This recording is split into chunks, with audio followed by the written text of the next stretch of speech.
L'alternance est un système de formation qui allie des périodes d'enseignement à l'université et des périodes de travail en entreprise. Un alternant bénéficie du statut de salarié en entreprise et à ce titre, il est redevable des mêmes droits et obligations que lui. Il perçoit une rémunération, il travaille 35 heures par semaine, dispose de 5 semaines de congés payés et bénéficie de la sécurité sociale. Il a l'obligation d'être assidu aussi bien en entreprise qu'en formation. Suivre une formation en alternance est une vraie opportunité. Cela permet de valider un diplôme et d'acquérir une vraie expérience professionnelle que vous pourrez valoriser auprès d'un futur employeur. Sachez également que certaines entreprises font un pré-recrutement avec l'alternance. Si l'année se passe bien, elles vous proposent un contrat en fin de formation. L'alternance est gagnée en autonomie financière grâce à votre salaire et puis vous ne payez pas de coûts de formation.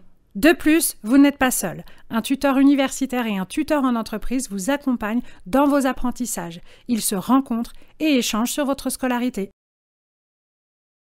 Si l'alternance est un vrai plus et permet de vous démarquer auprès d'un futur employeur, c'est aussi s'engager dans un rythme d'études très soutenu. Il faut bien s'organiser pour mener de front études et vie professionnelle. Il faut également la maturité suffisante pour adopter les attitudes professionnelles attendues, comme par exemple être ponctuel, respecter les règles et les consignes ou encore adopter la bonne tenue vestimentaire. Vous ne connaîtrez pas l'insouciance de certains étudiants. Rappelez-vous, 5 semaines de congés sur l'année et peu de sorties en semaine.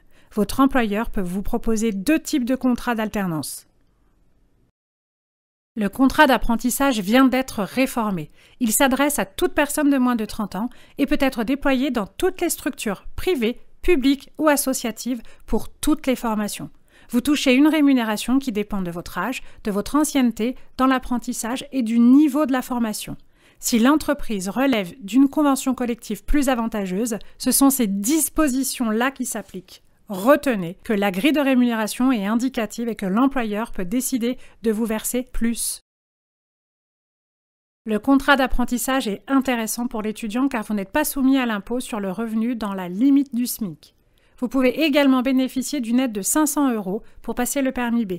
De plus, vous n'avez pas à payer la formation. Il reste toutefois à votre charge les 92 € de contribution de la vie étudiante et de campus à régler au Crous. L'employeur y trouve son compte également. Il est exonéré de cotisations salariales. Le salaire brut qu'il verse correspond à votre salaire net. La formation ne lui coûte rien, c'est son opérateur de compétences qui prend tout en charge s'il relève du secteur privé. Le contrat d'apprentissage est vraiment plus intéressant pour les deux parties. Il peut être signé 3 mois avant le démarrage de la formation, alors profitez-en. Dans certains cas, le contrat de professionnalisation est privilégié par l'entreprise. C'est le cas lorsque vous êtes un demandeur d'emploi de 26 ans et plus, car l'employeur bénéficiera d'une aide financière de 2 000 € versée par le Pôle emploi. Et si vous êtes âgé de 45 ans et plus, il percevra 2 000 € supplémentaires versés par l'État. Les charges sont réduites comme pour les autres bas salaires de l'entreprise, mais cela reste moins intéressant que l'apprentissage. L'OPCO prend en charge le coût de la formation totalement ou partiellement. Pour le savoir, l'employeur peut demander un devis au service formation continue et apprentissage de l'IUT2 et attendre de connaître la prise en charge du financement par l'OPCO. Si le reste à charge est élevé, cela peut dissuader l'entreprise qui renoncera à son projet de recruter un alternant.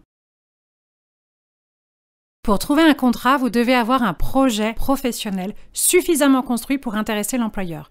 C'est en fonction de ce projet que vous adapterez vos outils de candidature pour aller droit au but et mettre en avant ce que vous pouvez déjà proposer pour le poste convoité.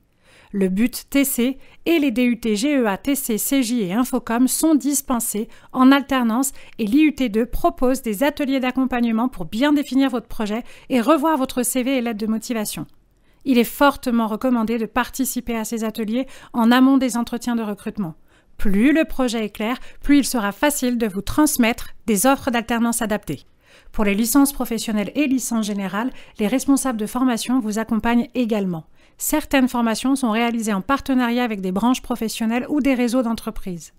Cela facilite grandement les mariages entre étudiants et entreprises. Choisir l'alternance et entrer dans la vie professionnelle plus vite qu'on l'imaginait.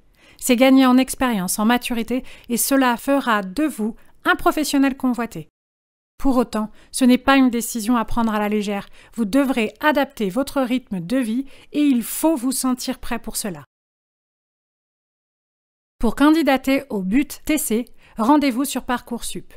Et pour les autres formations, allez bien sur l'application e-candidat. Vous trouverez un lien d'inscription sur la page web de l'IUT2. Préparez bien votre dossier et votre entretien. Pensez à réaliser votre inscription en ligne et à très bientôt. Encore des questions? Nous sommes là pour vous répondre. Qui commence?